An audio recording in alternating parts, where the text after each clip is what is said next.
Okay, sir.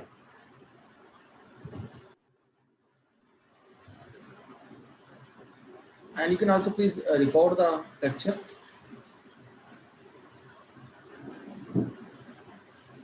Hi, Divya. Hello. Divya, can you hear me?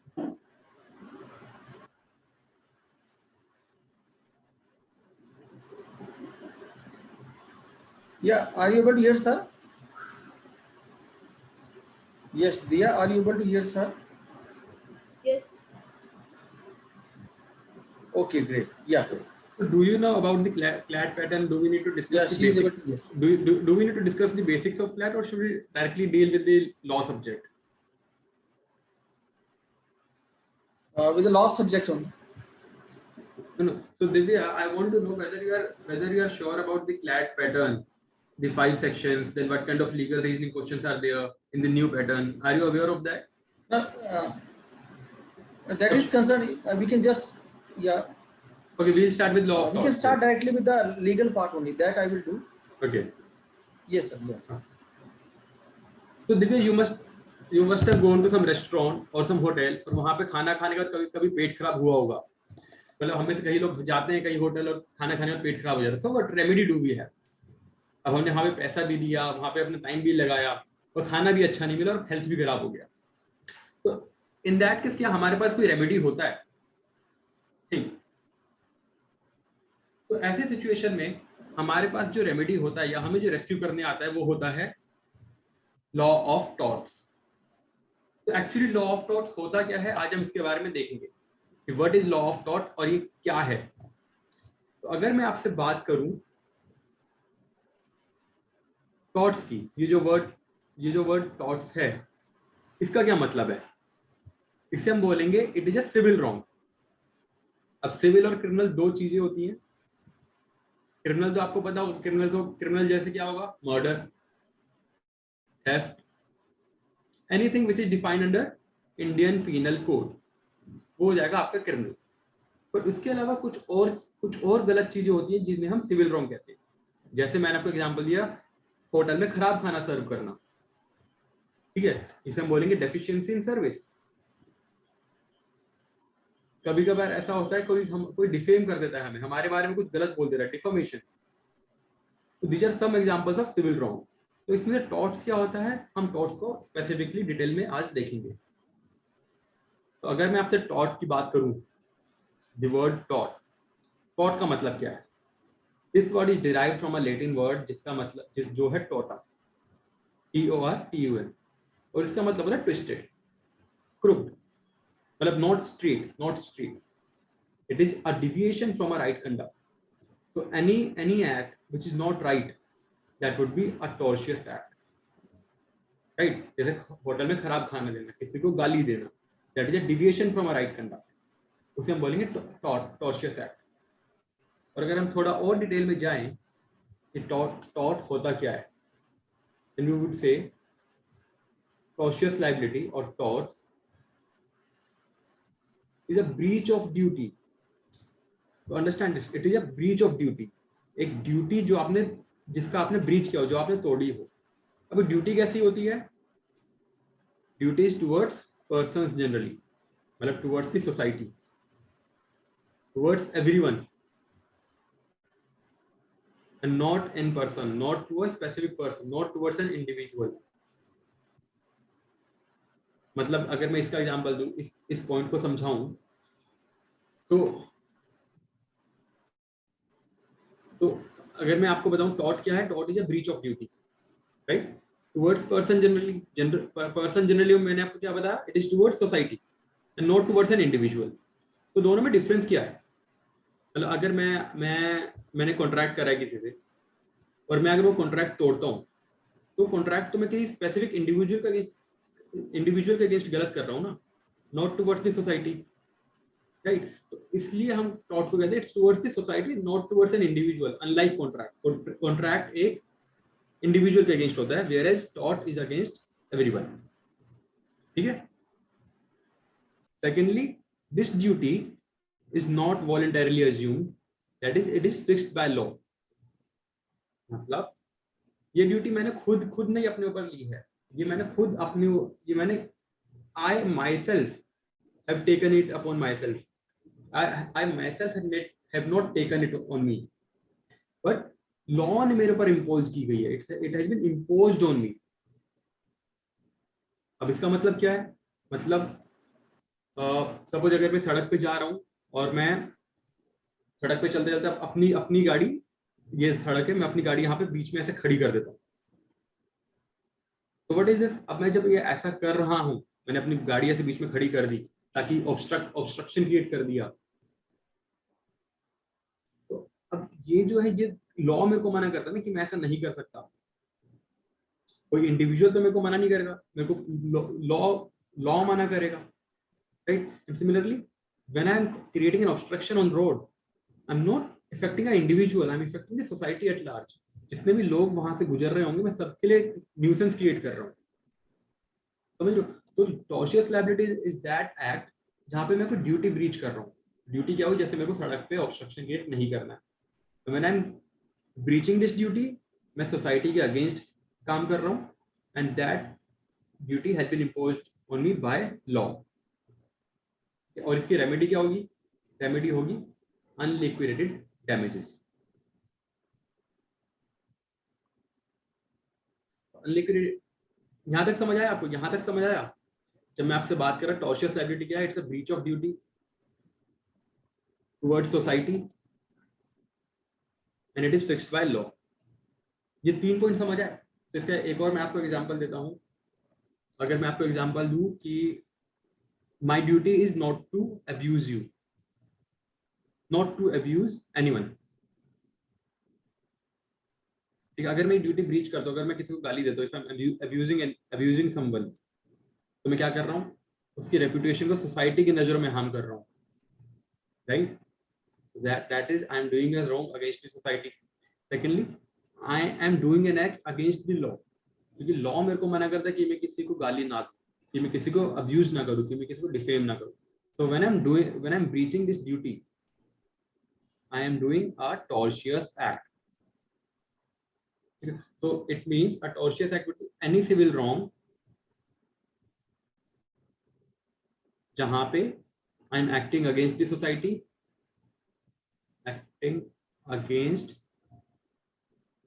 society, ये पहला point हो जाएगा। दूसरा and third point would be I am acting against law.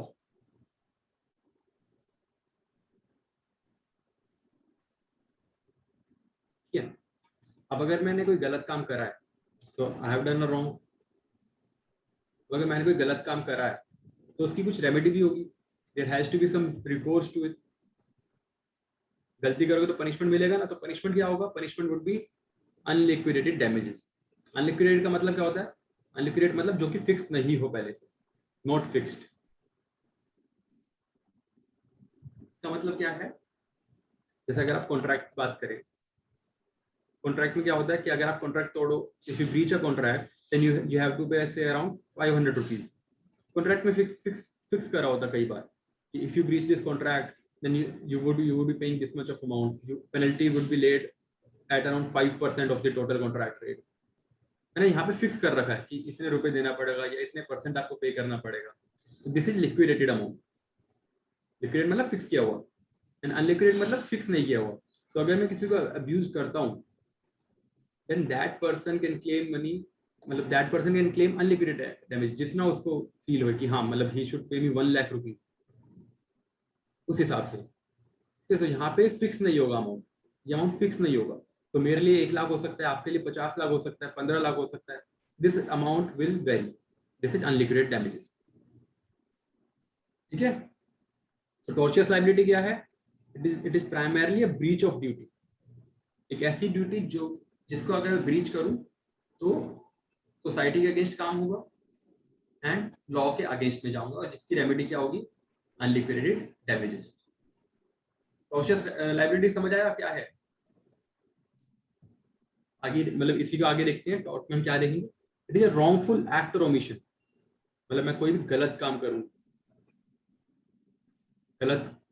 मतलब it would B किसी को defame करना, ऑब्स्ट्रक्शन और obstruction on road, this is a wrongful act. Omission क्या होगा? मान लो I am a police officer और मेरे सामने झगड़ा हो रहा है और मैं झगड़ा नहीं रुकवाता। I don't pacify a crowd.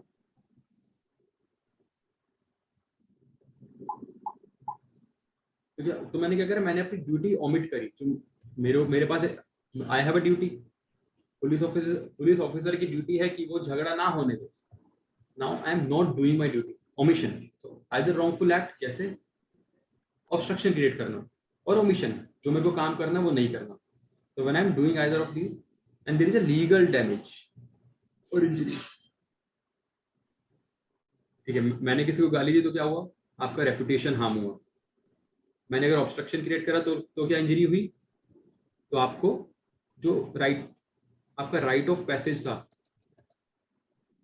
मतलब right to use the road, वो वायलेट हुआ। अगर पुलिस ऑफिसर ने क्राउड को स्पेसिफाई नहीं करा तो क्या हुआ? राइट टू पीस,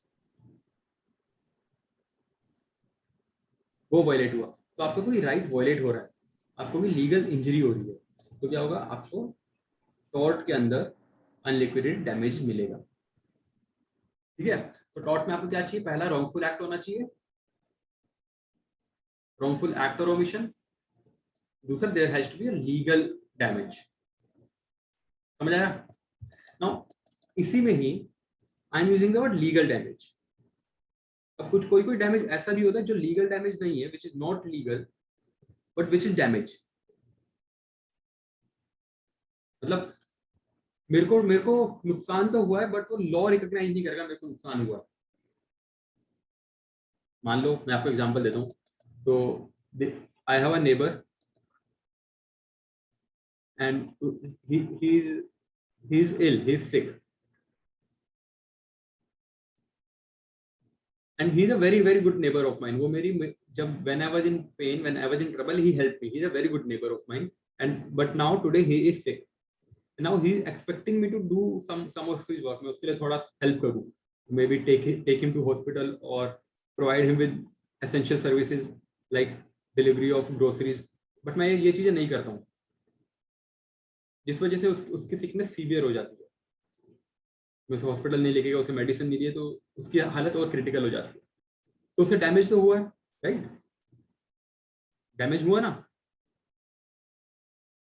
डैमेज तो हुआ, but can he claim remedy? Can he say कि उसका कोई लीगल राइट वायलेट हुआ है? Tell me.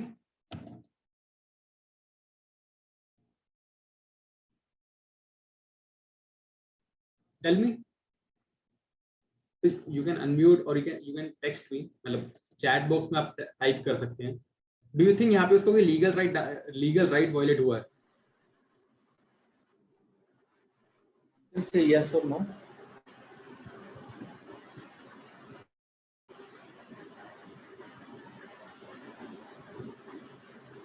Aditya, you can whether it is yes or no. Sir is asking some question. So I'll repeat the situation. So I have a very good neighbor जो कि बीमार हुआ and उसको hospital की जरूरत थी, उसको मेडिसिन की जरूरत थी, and I didn't do that intentionally. मैं जानबूझ के उसकी हेल्प नहीं करा, जिससे उसकी हेल्थ कंडीशन सीवियर हो गई, तो उसको डैमेज तो हुआ। पहला क्वेश्चन क्या, उसको डैमेज हुआ नहीं हुआ? एंड इन केस डैमेज हुआ तो can he claim remedy from me? These are two questions, damage and remedy. तो बताइए। No, sir. Not claim remedy. तो इन दिस केस देखो, उसको डैमेज तो हुआ है, राइट? क्योंकि उसकी कंडीशन 6 से सीवियर हो गई, बट यहाँ पे उसको कोई लीगल डैमेज नहीं हुआ है। लीगल डैमेज क्यों नहीं हुआ है? Because I was not having any duty towards him. मेरे को उसकी हेल्प करनी चाहिए, तो आई शुड डू, मेरे को उसकी करनी चाहिए, बट मैंडेट नहीं है, मेरे को करना ही पड़ेगा, ऐसा कुछ नहीं है, राइट? तो as a good neighbour I should be doing it, but if I don't then he does not have a remedy. क्यों? क्योंकि उसका कोई लीगल राइट वॉलेट नहीं हो रहा है। यहाँ पे कोई इसका लीगल राइट में वॉलेट नहीं कर रहा हूँ। आई am not a police officer that कि अगर मैं कुछ काम नहीं करूंगा, या आई एम नॉट अ डॉक्टर कि अगर मैं उसकी हेल्प नहीं करूंगा तो कुछ हो जाएगा। तो यहाँ पे कोई लीगल राइट डैमेज नहीं हो रहा है। इसी को हम दो चीजों से समझते हैं, injuria sine damnum and damnum sine injury. तो इंजरी का मतलब होता है लीगल इंजरी, साइन मतलब विदाउट, एंड डैमेज मतलब डैमनम मतलब डैमेज। तो जब आपको इंजरी हो रही है विदाउट डैमेज तो आप कॉम्पनसेशन क्लेम कर सकते हो, बट जब आपको डैमेज हो रहा है, डैमेज विदाउट इंजरी, मतलब यहाँ पे कोई लीगल राइट वॉयलेट नहीं हो रहा है, आपका लीगल राइट वॉयलेट नहीं हो रहा है विदाउट, तो आप no legal damage you can not claim compensation, right. तो जब आपको डैमनम साइन इंजूरिया होगा, जैसे this is a case of damnum sine injuria, that एक गुड नेबर होने के बाद गुड नेबर की मैंने हेल्प नहीं करी, तो this is a case of damnum sine injuria. Second, मेरे मेरे पास एक मान लो ग्रोसरी शॉप है, and just to give him competition, just to reduce his sale, मैंने क्या करा, मैंने एक ग्रोसरी सेल उसी के सामने खोल दी, एक ग्रोसरी शॉप उसके सामने खोल दी।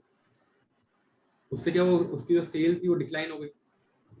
अब उसको डैमेज तो हुआ है, फाइनेंशियल डैमेज तो हुआ है, but can he claim legal injury? तो यहाँ पे उसको लीगल इंजरी नहीं हुई है, यहाँ पे उसको डैमेज तो हुआ क्योंकि उसको लॉस हुआ, फाइनेंशियल लॉस हुआ, बट इंजरी नहीं हुई क्योंकि मैंने कुछ उसका लीगल राइट वॉयलेट नहीं करा। तो in this case also he can not claim any damage, he can not claim compensation, समझे। तो जब हम यहाँ पे बात कर रहे हैं ना कि wrongful act and omission, it should be coupled with damage और injury, legal damage and injury। अगर legal damage नहीं है then it will not lead into legal remedy।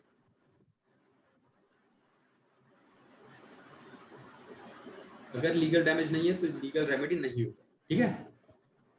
ये डैमनम साइन इंजूरी समझ आया, ये समझ आया।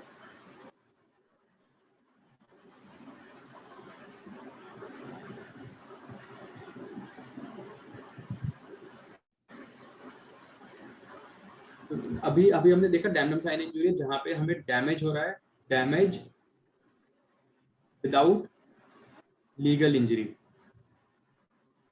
अब इसी तरह कुछ केस ऐसे होते हैं जहां पे इंजरी हो रही है बट डैमेज नहीं हो रहा है, तो हमारा लॉ वायलेट हो रहा है, लॉ वायलेट हो रहा है बट डैमेज नहीं हो रहा है हमें।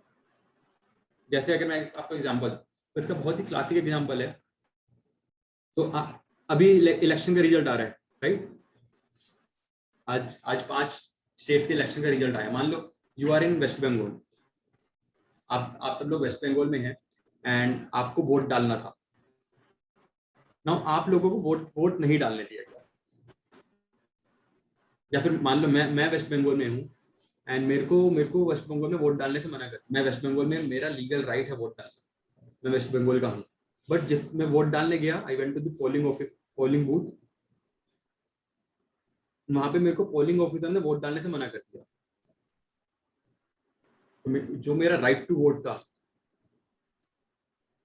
वो उसने मना कर दिया कि I can not cast my right, I can not use my right to vote.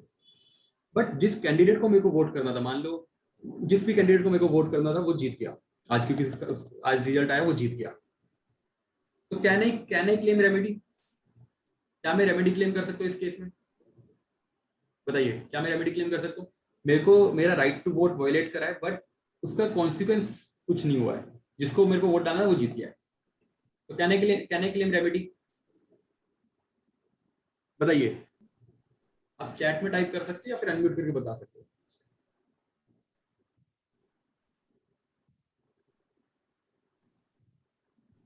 Yes, sir. So I think Divya is saying yes. And Aditya is also saying yes. Yes, certainly. Yes, certainly. तो आप दोनों ने yes बोले, मैं इस case में remedy claim कर सकता हूँ। क्यों? क्योंकि मेरा जो यहाँ पे लॉ है, लॉ क्या है, राइट टू वोट, वो वायलेट हुआ है। ऑल्दो कोई डैमेज नहीं हुआ है, there is no damage, but मेरा लॉ वायलेट हुआ है, मेरा राइट वायलेट हुआ है। And whenever there is a right, there would be a remedy। तो अगर मेरे को डैमेज हुआ हो, इररिस्पेक्टिव ऑफ डैमेज हुआ हो या ना हो, this is a case of injuria sine and damnum, जहाँ पे आपको लीगल डैमेज मिलता है, कॉम्पनसेशन मिलेगा। समझ आया? तो injury without damage, it would be legal damage and compensation मिलेगा, so it would be a fit case for law of torts. क्यों? क्योंकि यहाँ पे रॉन्गफुल एक्ट भी हो रहा है और लीगल डैमेज भी हो रहा है। ठीक है, ये दोनों चीजें समझ आई? समझ आया यहाँ तक? आदित्य आपको समझ आ रहा है? आप थोड़ा लेट ज्वाइन कर रहे हो, या एक बार मैं थोड़ा शॉर्ट्स का बताऊं, बेसिक बताऊं? Sure sir. मैं आपको एक बार ब्रीफ में सब बता देता हूँ। तो law of tort is something, law of tort हम उसे बोलते हैं, अगर मैं आपको जब हम लॉ की जब बात करते हैं ना, मैं आपको बेसिक से बता देता हूँ। लॉ में दो तरीके के लॉ होता है, एक होता है सिविल लॉ, एक होता है क्रिमिनल लॉ। एक क्रिमिनल तो आपको पता होगा, आईपीसी में डील होता है, एनडी नारकोटिक्स में डील होता है, ड्रग्स में एनडीपीएस एक्ट, इन सब चीजों में टेररिस्ट से डील करता है, जो कि यूपीए के अंडर आता है। ठीक है, और सिविल में आपके क्या आते हैं? Contract, torts and trust. ये तीन चीज आपकी सिविल में आती है। कॉन्ट्रैक्ट तो आपको पता है क्या होता है? Contract would be an agreement, like मेरा और आपके बीच का एग्रीमेंट हुआ कि हम एक प्रॉपर्टी खरीदेंगे, तो सेल ऑफ प्रॉपर्टी, तो वो कैसे गवर्न होगा, वो वैलिड कब होगा, कब एग्जीक्यूट होगा, वो हो जाएगा तो आपके कॉन्ट्रैक्ट के अंदर। ट्रस्ट हो गया, ट्रस्ट आपको पता है ट्रस्ट क्या होता है? जब मेरे पास एक प्रॉपर्टी है, मैं किसी बेनिफिट के लिए उस पर ट्रस्ट बनाता हूँ, क्रिएशन ऑफ ट्रस्ट। उसके अलावा टॉर्ट्स क्या होता है? ये कुछ ऐसी चीजें जो आपने शायद पहले नहीं सुनी होगी, तो आज हम टॉर्ट्स के बारे में बात करें। तो tort would be that civil wrong which is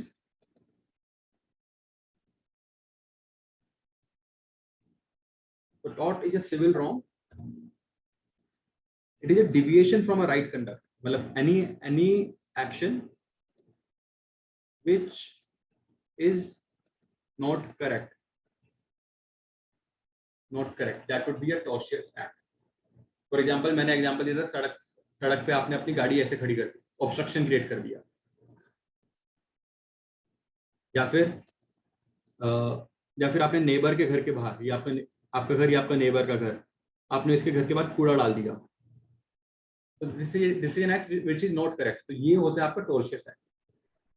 यहाँ पे मैंने शुरू में एग्जांपल दिया था कि आप होटल में गए, आपके होटल का खाना खाने की वजह से पेट खराब हो गया, तो यहाँ पे होटल की लायबिलिटी आएगी अंडर लॉ ऑफ टॉर्ट्स।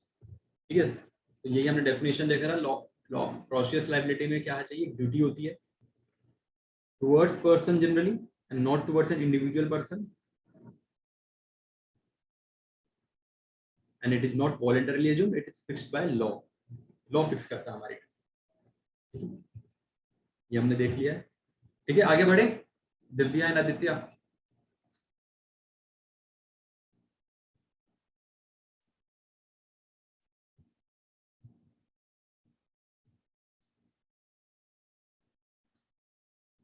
ये एक एग्जांपल है।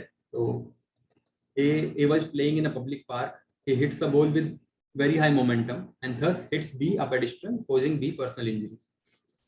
तो मैं पार्क में खेल रहा हूँ, मैंने बॉल को इतनी तेज मारा कि वो एक इंसान को लग गई। अब माय नेचर ऑफ एक्ट कैसा है? Careless act of hitting the ball. Careless क्यों? Because I am hitting it a very high momentum, knowing कि मैं पब्लिक पार्क में हूँ, किसी स्टेडियम में नहीं। ठीक है, उसका रिजल्ट क्या हुआ? Personal injury. That means damage plus injury, injury मतलब लीगल इंजरी। ठीक है, और यहाँ पे नेचर ऑफ एक्ट क्या है? Wrongful act. रेमेडी क्या होगा? Unliquidated damages. समझ आया? दिव्या एंड आदित्य, समझ आया? सर ये एग्जांपल समझ आया ना? अब आगे बढ़ते हैं।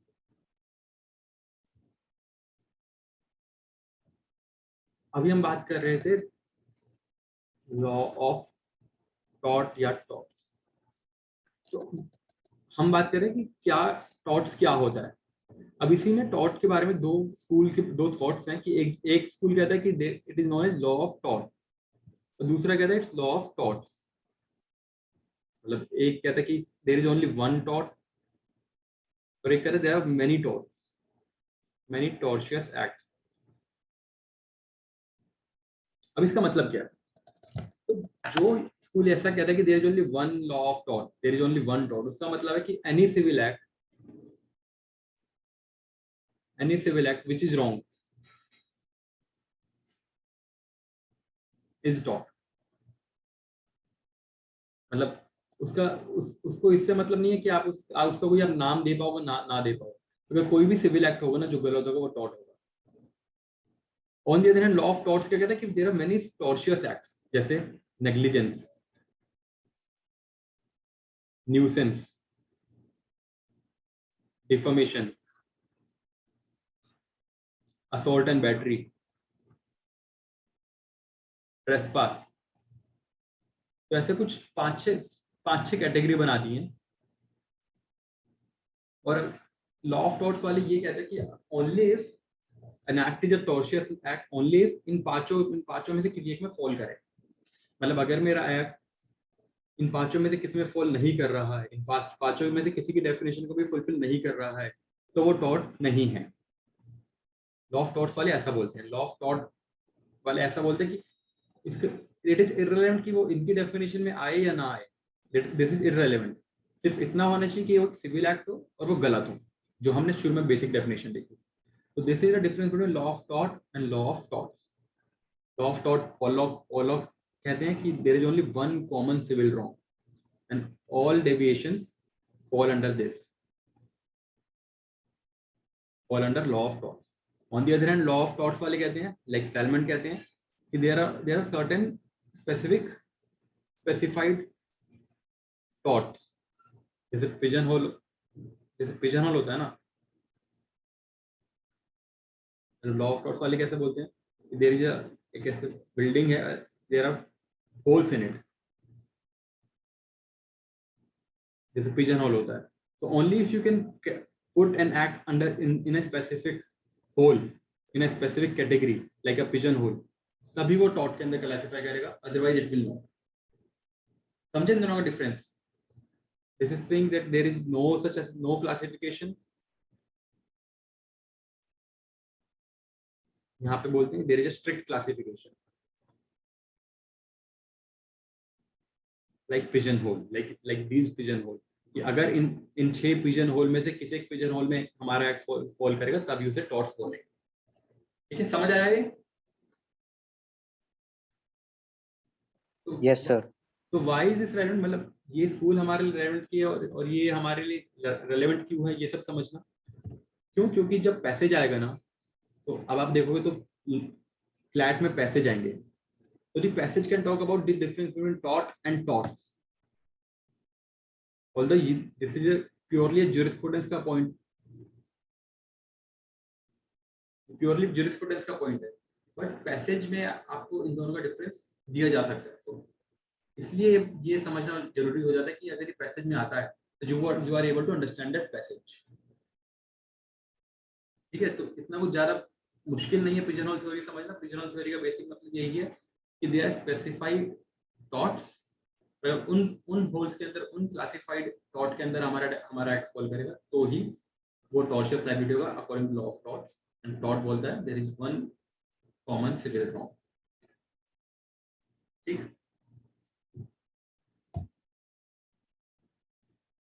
हम आगे देखते हैं relationship between torts, crime, contract.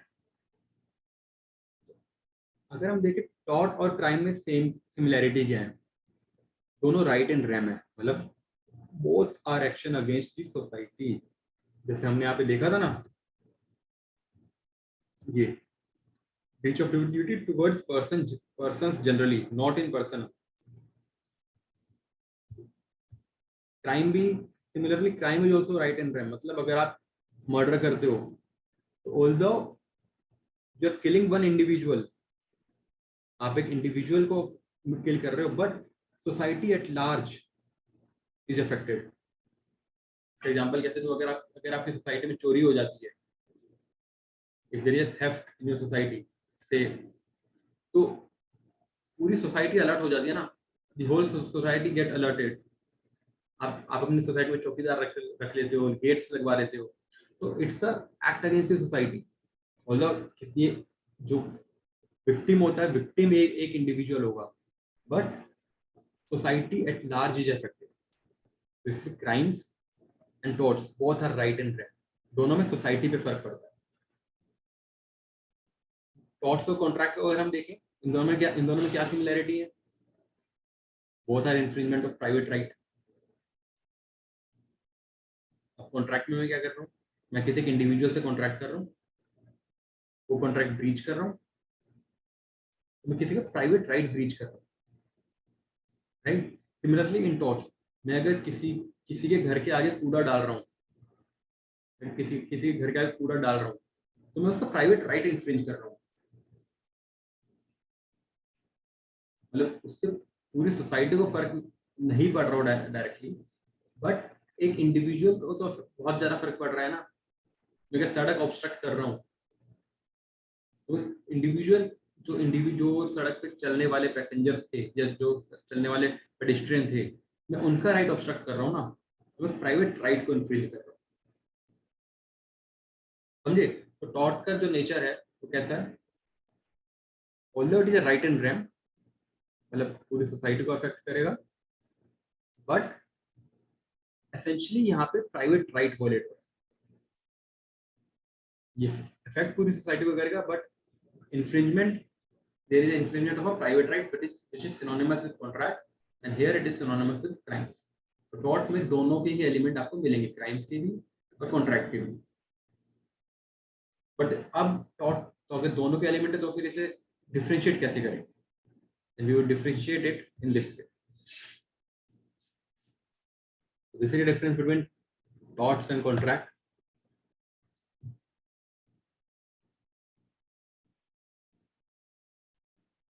Tort में अगर हम देखें राइट एंड रैम है, and contract is right in personal.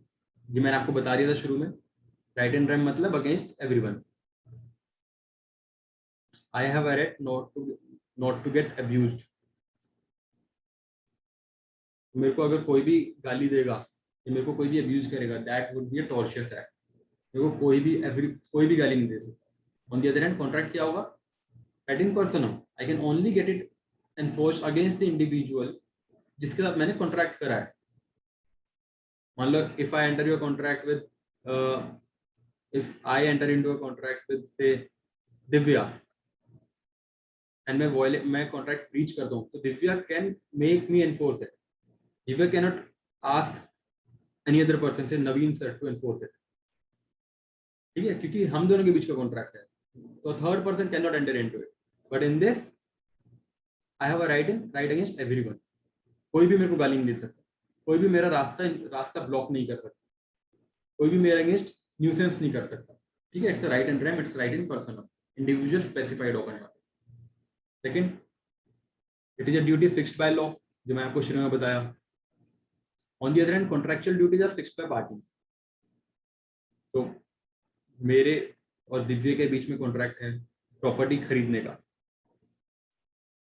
तो प्रॉपर्टी का रेट क्या होगा, कब ट्रांसफर कब करेंगे, कितनी बड़ी प्रॉपर्टी है, वो सब हमारे कॉन्ट्रैक्ट का डॉक्यूमेंट बताएगा। तो we both are parties are deciding कि कॉन्ट्रैक्ट कैसे करेंगे। तो हमारी जो ड्यूटी है वो हम खुद डिसाइड कर रहे हैं, ठीक है। यहाँ पे भी अब अनलिक्विडेटेड डैमेजेस, मतलब that is not fixed, that will depend.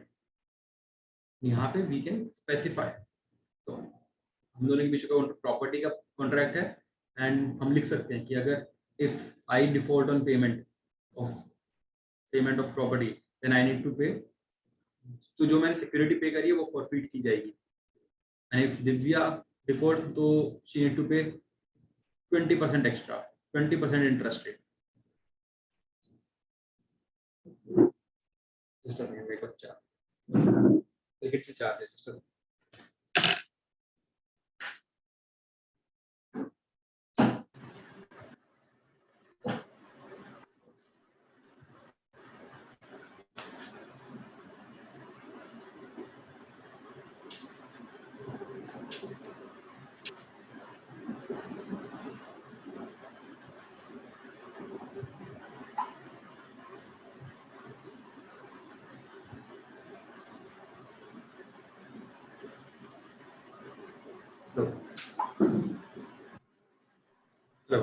Should we continue?